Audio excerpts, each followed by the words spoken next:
আমার মুসলমান ভাইয়েরা, আপনি যদি জিনা করেন, অন্যায় করে ফেলেছেন, জিনা করে ফেলেছেন, আল্লাহর কাছে তাওবার মতো তাওবা যদি আপনি করতে পারেন, আল্লাহ রাব্বুল আলামিন আপনার জীবনের সব গুনাহগুলোকে maaf করে দিবে। জোরে বলেন সুবহানাল্লাহ। আমার মুসলমান ভাইয়েরা, আল্লাহর নবীর একজন সাহাবী হযরত মাইস ইবনে মালিক রাদিয়াল্লাহু তাআলা আনহু, ও যুবকেরা, যারা জিনা করে ফেলেছেন, যারা হারাম সম্পর্ক করে ফেলেছেন, যারা ব্যভিচার করে ফেলেছেন, কানটা খাড়া করে দেন। আল্লাহ নবী সাহাবী হযরত মাইস ইবনে মালিক রাদিয়াল্লাহু তাআলা আনহু, তিনি একদিন বিশ্ব নবীর কাছে আসছেন। আসার পরে বললেন, ইয়া রাসূলুল্লাহি ইয়া হাবিবাল্লাহ, ইয়া রাসূলুল্লাহি ইয়া হাবিবাল্লাহ, তাহিরিনি ইয়া রাসূলুল্লাহ। ওগো আল্লাহর নবীজি, আপনি আমারে পবিত্র বানায়া দেন। আল্লাহর নবীজি বললেন, আস্তাগফিরুল্লাহ ওয়া আতুবু ইলাইহি। ও আমার সাহাবী, এখান থেকে তুমি চলে যাও, আল্লাহর কাছে ইস্তিগফার করো, আল্লাহর কাছে তাওবা করো। আল্লাহর কাছে যদি তাওবার মতো তাওবা করতে পারো, আল্লাহ রাব্বুল আলামিন তোমার জীবনের সব গুনাহগুলোকে আল্লাহ রাব্বুল আলামিন maaf করে দিবে। জোরে বলেন সুবহানাল্লাহ। আমার মুসলমান ভাইয়েরা, আল্লাহর নবী সাহাবী হযরত মাইস ইবনে মালিক রাদিয়াল্লাহু তাআলা আনহু, তিনি কিছু দূর যাওয়ার পরে অন্যায় করে ফেলেছে, অপরাধ করে ফেলেছে, অন্তরের মধ্যে মানতে চায় না। ও মুসলমান ভাইরা, আল্লাহর নবী সাহাবী কিছু দূর যাওয়ার পরে আবার ব্যাক এসেছে আল্লাহ রাসূলের কাছে।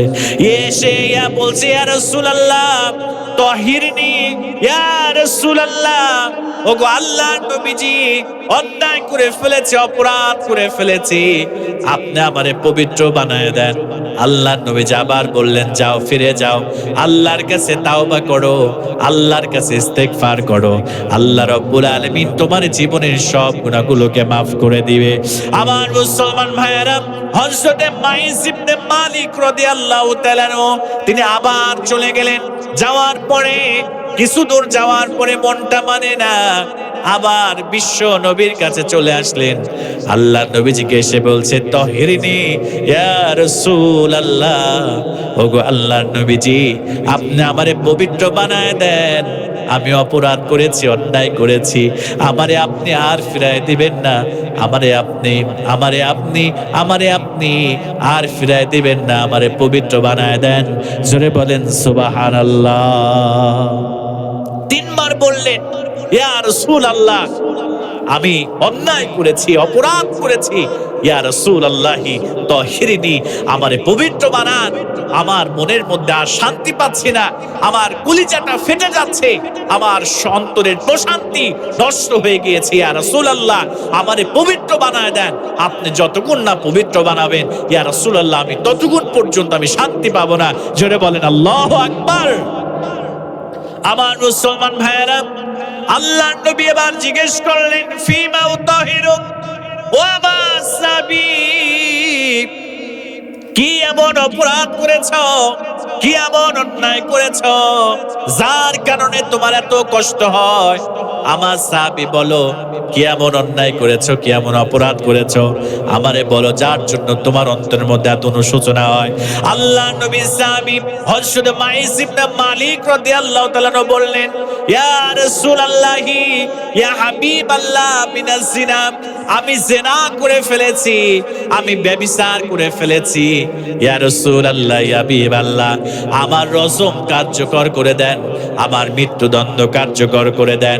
কারণ জিনার বিচার হলো, যদি বিবাহিত নারী এবং পুরুষ যদি জিনা করে, তাদেরকে রজম করতে হবে, পুরুষ হলে কোমর পর্যন্ত পুঁতে দিতে হবে, মেয়ে হলে গলা পর্যন্ত পুঁতে দিয়ে তাদেরকে পাথর নিক্ষেপ করে তাদেরকে হত্যা করতে হবে। এই নির্দেশ দিয়েছেন একজন।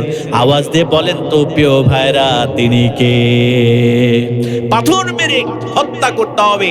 আর যদি অবিবাহিত হয়, তাদেরকে 80টা ব্যত্রাঘাত দিয়ে তাদেরকে দেশান্তর করতে হবে, দেশ থেকে তাড়িয়ে দিতে হবে। এটি হচ্ছে ইসলামের বিধান। আজকে আমাদের বাংলাদেশে এমন একটা পর্যায়ে চলছে, দেখবেন পেপার পত্রিকা খুললেই, সোশ্যাল মিডিয়াতে গেলেই আজকে আমরা শুধুমাত্র ধর্ষণ, জেনা, ব্যভিচারের নিউজগুলা আজকে বেশি বেশি দেখতে পাই। কথা বলেন ঠিক কিনা?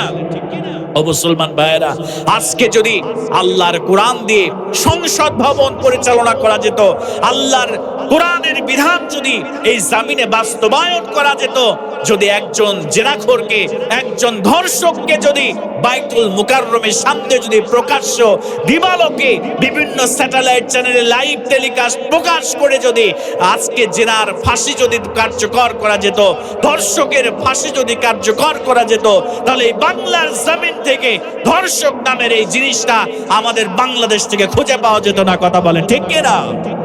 আজকে কোরআনের আইন নেই, কোরআনের বিধান না থাকার কারণে আজকে বর্তমানে বাংলাদেশের মধ্যে জেনা আর ব্যভিচারের সংখ্যা দিন দিন বেড়েই চলেছে, ধর্ষণের সংখ্যা দিন দিন বেড়েই চলেছে। কথা বলেন ঠিক কিনা?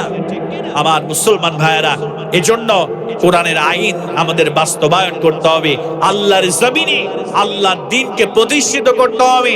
আমাদের মানুষের তৈরি করা আইন দ্বারা কখনো এই জমিনে শান্তি আসতে পারে? একমাত্র শান্তি আসবে আল্লাহর এই কোরআনের বিধানের মাধ্যমে। কথা বলেন ঠিক কিনা?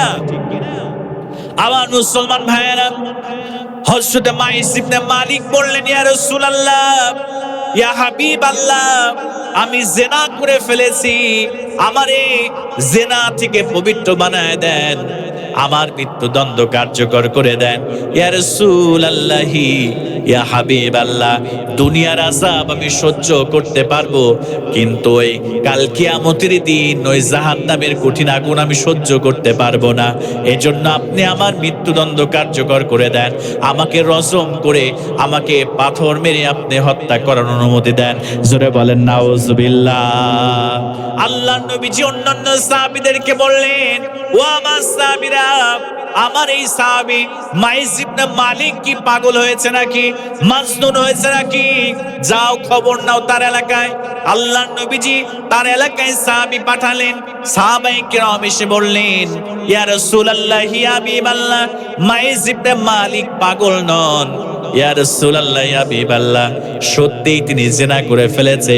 ইয়া রাসূলুল্লাহ, আপনার সাহাবী জিনা করে ফেলেছে, আপনি রজম কার্যকর করে দেন। আমার প্রিয় ভাইয়েরা, এবার আল্লাহর নবীজি মাইস ইবনে মালিকের জন্য গর্ত খোঁড়ার অনুমতি প্রদান করলেন, নির্দেশ প্রদান করলেন। মাইস ইবনে মালিককে কোমর পর্যন্ত পুঁতে দেওয়া হলো। পুঁতে দেওয়ার পরে মাইস ইবনে মালিকের উপরে পাথর নিক্ষেপ করার অনুমতি আমার রাসূল প্রদান করলেন। সবাই পাথর মারতে শুরু করলেন, পাথর মেরে রক্তাক্ত করে দেওয়া হলো। আল্লাহ নবীর একজন সাহাবী এবার একটা বড় পাথর তুলে হযরত মাইস ইবনে মালিকের মাথার উপরে ছুঁড়ে মেরেছে। আমার কলিজার টুকরা প্রিয় ভাইরা, যখন পাথরটা মাথার উপরে ছুঁড়ে মেরেছে, এবার মাথাটা চূর্ণ বিচূর্ণ হয়ে রক্তের ছিটা ফোঁটা ওই সাহাবীর জুব্বার মধ্যে লেগেছে। তিনি একটু নাকটা সিটকানি দিয়েছে। আল্লাহ রাসূল ডাক দিয়ে বলেন, আমার সাহাবী, আমার মাইস ইবনে মালিক যে তাওবা করেছে, 70 জন পাপিষ্ঠ ব্যক্তির মধ্যে যদি এই একটা তওবা যদি বন্টন করে দেয়া যেত, তাহলে একটা তওবা 70 জনকে মাফ করিয়ে আল্লাহর জান্নাতে যাওয়ার জন্য এই তওবাটাই যথেষ্ট হয়ে যেত। জোরে বলেন সুবহানাল্লাহ। ও আমার সাহাবী, তুমি নাক সিটকায়ো না। আমার সাহাবী মাইস ইবনে মালিক যে তাওবা করেছে, আল্লাহ যে খুশি হয়েছে। 70 জন পাপিষ্ঠ ব্যক্তি সারা জীবন গুনাহ করেছে, তাদের জন্য এই একটা তওবায় জান্নাতে যাওয়ার জন্য যথেষ্ট হয়ে যেত। জোরে বলেন সুবহানাল্লাহ।